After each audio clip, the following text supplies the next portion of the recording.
खम्भ फाटो चरचरानो, निकसो नर नाहर को रूप अति भयानक है। गगड़ गड़गड़ावे दसन जीभ लप लपावे, चितवत सरोज मानो अंग जात खानो है। नरसिंह भगवान ने इतना भयंकर अट्टहास किया कि सारे देवता मूर्छित होकर के गिर पड़े। भैया सारे दैत्य मूर्छित होकर के गिर पड़े। हिरण्याकश्यप घबरा गया, मन ही मन में सोचने लगा मैं तो वरदान प्राप्त हूं, ब्रह्मा जी के वरदान जब मेरी रक्षा करेंगे तो भैया मैं काहे को डरूं, मैं क्यों घबराऊं। तो वरदानों का स्मरण करते साहस आ गया, ढाल तलवार संभालने लगा और भगवान के ऊपर झपट पड़ा। मध्याह्न 12 बजे नरसिंह भगवान प्रकट हुए, युद्ध छिड़ गया। भगवान उससे खेलने लगे जैसे पक्षी राज गरुड़ छोटे मोटे सर्व के साथ क्रीड़ा कर रहे हो। ब्रह्मा जी ऊपर से देवताओं के साथ मिलकर के ये देख रहे हैं, प्रभु को इशारा करने सरकार जल्दी कीजिए, सूर्यास्त के बाद में दैत्यों का बल जो होता है वो बढ़ जाता है। भगवान ने ऊपर देखा, ब्रह्मा जी घबराए। भगवान ये कहना चाहते हैं पहले वरदान दे करके बल और पराक्रम देते हो, उसके बाद डरते भी हो। ब्रह्मा जी कुछ नहीं बोले और जहां सूर्यास्त हुआ भगवान ने तुरंत हिरण्याकश्यप को पकड़ करके गोदी में पटका और बीच देहरी में जाकर के बैठ गए। हिरण्याकश्यप के हाथ पैरों को इतनी जोर से जकड़ा कि उसके ढाल तलवार अपने आप ही हाथ से नीचे गिर गए। हिरण्याकश्यप कहने लगा रे महाराज गिर पड़ा तो क्या हुआ, मरने वाला तो नहीं हूं। क्यों, मैंने वरदान प्राप्त किए हैं, न भीतर मरूंगा न बाहर। भगवान बोले भैया इसीलिए बीच देहरी में बैठा हूं। हिरण्याकश्यप बोला तो ना मैं ऊपर मरूंगा ना नीचे। भगवान बोले देख ना ऊपर है ना नीचे, मेरी गोद में है। हिरण्याकश्यप बोला मैं अस्त्र से मरूंगा ना शस्त्र से। भगवान बोले ये लंबे लंबे नाखून देख रहे हैं, ना ये अस्त्र है ना शस्त्र है, पर तेरे लिए पर्याप्त है, इसी से तेरा उदर विदीर्ण करूंगा। अब तो कांपते हुए बोला ना दिन में मरूंगा ना रात में। भगवान बोले संध्या का समय हो रहा है, न दिन है न रात्रि है। हिरण्याकश्यप बोला महाराज न मनुष्य से मरूंगा ना जानवर से। भगवान बोले मैं कौन हूं, नर भी हूं और सिंह भी हूं। अब घबराया, बोला सुनो मैंने वरदान मांगा था, ब्रह्मा की सृष्टि में किसी से नहीं मर सकता। भगवान बोले सुन, ब्रह्मा को मैं बनाता हूं, ब्रह्मा मुझे नहीं बनाया। अब तो बेचारा बुरी तरह से घबरा गया। तो एक वरदान अभी और है, क्या 12 महीने में मैं किसी महीने में नहीं मरूंगा। भगवान बोले भैया ये अधिक मास चल रहा है, अधिक मास चल रहा है, 13वां महीना स्पेशल तेरे लिए बनवा रखा है। ब्रह्मा जी के समस्त वरदानों की प्रभु ने रक्षा की। शनकादियों के श्राप की रक्षा करने के लिए ही भगवान इस रूप में आए और अपने भक्त प्रहलाद के वचन को ही सत्य करने के लिए अद्भुत रूप में भगवान प्रकट हुए। अंततो गत्वा वरदानों की रक्षा करके अपने विशाल नखों को हिरण्याकश्यप के उदर में घोंप करके उसकी आंतों को चीर करके बाहर निकाल लिया। बोलिए नरसिंह भगवान की जय हो। उन आंतों को बाहर निकाल करके उनकी माला को धारण कर लिया। अब तो भगवान के रक्त रंजित कर कमल और बड़ा भयंकर मुख देख करके देवता थर-थर कांपने लगे। एक ओर जहां असुर हिरण्याकश्यप के वध की प्रसन्नता हो रही है और दूसरी ओर भगवान का इतना उग्र रूप देख करके देवताओं का साहस नहीं होता है कि सामने जाकर के दंडवत करके आए, परंतु भगवान ने इतना महान कार्य किया है तो स्तुति तो करना ही चाहिए। ब्रह्मा आए, हाथ जोड़ करके स्तुति गाने लगे, हे प्रभु आपकी अनंत शक्ति को प्रणाम है। इस प्रकार ब्रह्मा बाबा भगवान की स्तुति करने लगे। जो प्रभु ने अट्टहास किया, बेचारे ब्रह्मा जी भागते नजर आए, उनका हंस उड़ता नजर आया। भोले बाबा नंदी पे बैठ के स्तुति करने आए। भगवान ने टेढ़ी निगाह से नंदी को देखा, नंदी बेचारा पूंछ उठा करके भागता नजर आया। एक एक करके सारे देवता भग गए, कोई पास में नहीं आ रहा है, कैसे क्रोध शांत हो। देवताओं ने लक्ष्मी जी से कहा, माता जी चल करके आप ही देखिए। तो 16 श्रृंगार करके भगवती लक्ष्मी जी ने स्वर्ण की थाली में आरती सजाई और छम छम करती पधारी। नारायण के चरणों की आरती करते करते जैसे ही आरती घुमाई कि भगवान ने मुंह फाड़ करके इतनी जोर से दहाड़ लगाई कि दैया मैया करके थाली वाली फेंक करके लक्ष्मी जी भागती नजर आई। भगी लक्ष्मी जी। अब तो भैया से संकित भगवती लक्ष्मी थाली फेंक करके भाग गई। अब तो देवताओं के होश उड़ गए, हे भगवान अब क्या किया जाए। अंत में सबका ध्यान प्रहलाद जी के ऊपर पड़ा। तो शांत भाव से प्रहलाद जी देख रहे थे। सारे देवता बोले, भैया तेरे कारण प्रभु को इस रूप में आना पड़ा, अब इनके क्रोध को शांत कर सकता है और कोई दूसरा उपाय नहीं। प्रहलाद जी भगवान के सन्मुख आए।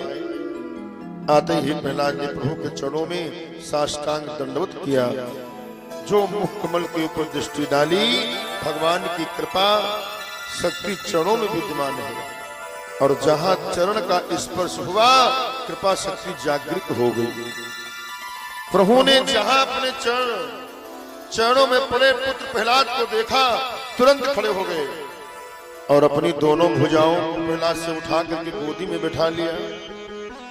ऐसा वात्सल्य प्रभु का उमड़ा।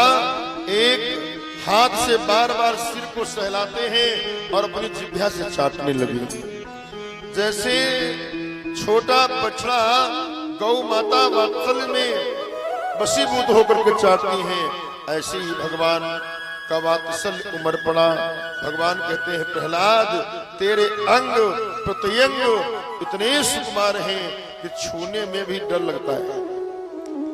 और ऐसे सुकुमार शरीर पर उस क्रूर दैत्य ने कितना अत्याचार किया। ये अभूतपूर्ण घटना है कि किसी ने मेरा नाम लेने के कारण इतना भयंकर कष्ट उठाया। ऐसा आज तक कभी नहीं हुआ।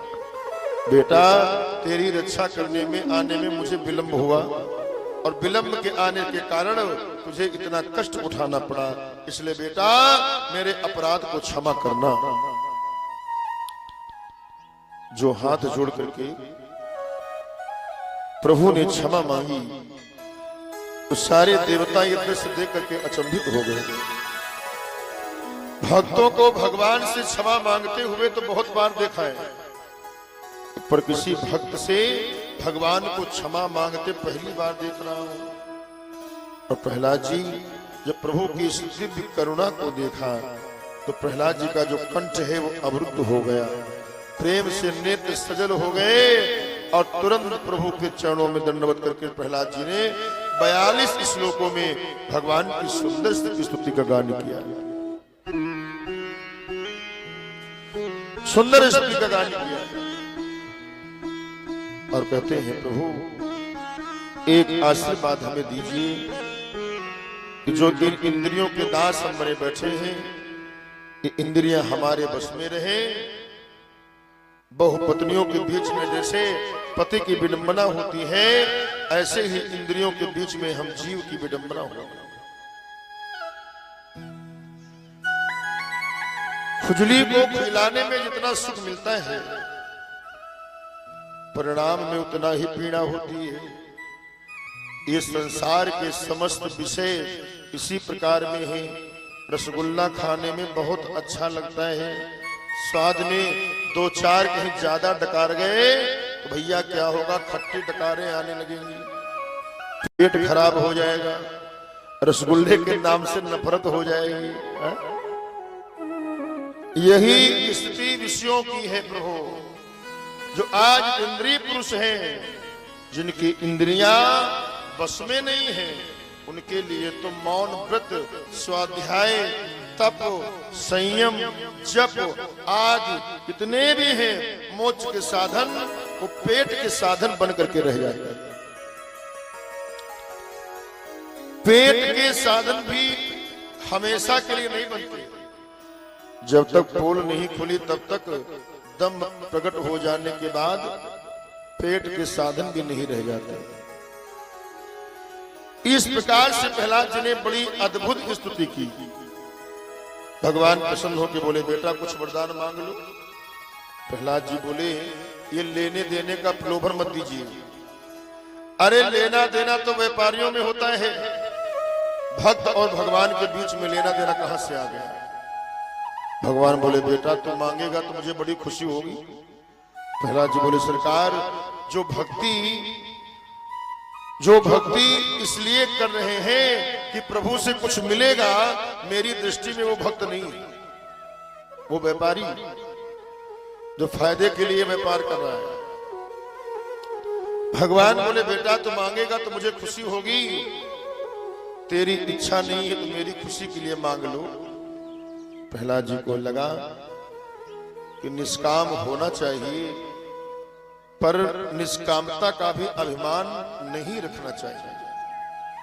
कोई महापुरुष आपको कुछ देवे और आप बार बार मना कर दो, ये भी ठीक नहीं है।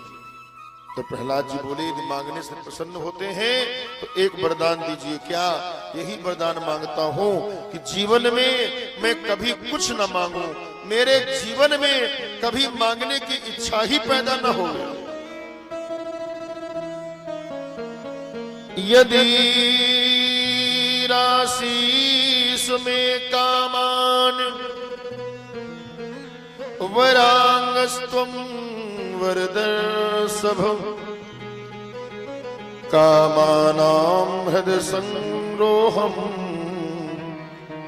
भवतस्तु वृणीवरम्। प्रभु गदगद हो गए। प्रहलाद, तेरे जैसा निष्काम भक्त होना बहुत कठिन है, पर तू मांग नहीं सकता और मैं भी दिए बिना रह नहीं सकता। चल बैठ पिता के सिंहासन पर और एक मनवंतर पर्यंत राज्य कर, और सुबह शुभ कर्मों को भोगने के बाद मेरा नित्य पार्षद बन जा। प्रहलाद जी बोले, प्रभु यदि पद ही दे रहे हो तो एक वर भी देना पड़ेगा। क्या? मेरे पिता जो मरे पड़े हैं उनका शव मेरे सामने पड़ा है, तो इनकी अधोगति नहीं होनी चाहिए।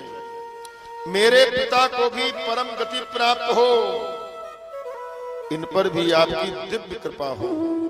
भगवान गदगद हो गए। पुत्र प्रहलाद, जिस कुल में तेरे जैसा भागवत भक्त जन्म लेता है उसकी 21 पीढ़ियां तर जाती हैं। और बेटा, जो मेरी गोद में अपने शरीर को त्यागा हो, इसने मेरी गोद में अपने शरीर को त्यागा हो, उसकी अधोगति कैसे हो सकती है? जा अपने पिता का अंतिम संस्कार कर। जैसे ही प्रहलाद जी अपने पिताजी का प्रेतकर्म करने के लिए आगे बढ़े, ब्रह्मा जी ने प्रकट होकर के प्रणाम करके भगवान की दिव्य स्तुति की। प्रभु सुंदर स्तुति की।